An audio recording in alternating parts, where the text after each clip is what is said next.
আসসালামু আলাইকুম। আশা করি আপনারা সকলে ভালো আছেন এবং আপনাদের দোয়ার বরকতে ডেইলি ল একাডেমির সকল সদস্যবৃন্দ ভালো আছে।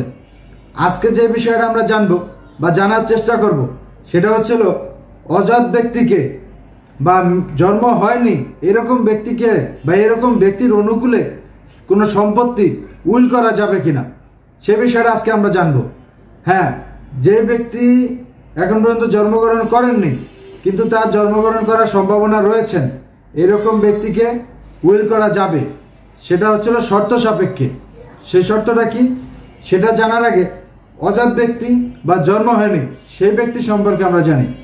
সেই ব্যক্তি হচ্ছিল যিনি মায়ের গর্ভে আছেন কিন্তু এখন পর্যন্ত তিনি দুনিয়াতে আসেননি বা ভূপিষ্ঠ হয়নি, এরকম ব্যক্তি হচ্ছিল অজাত ব্যক্তি ধরা হয়।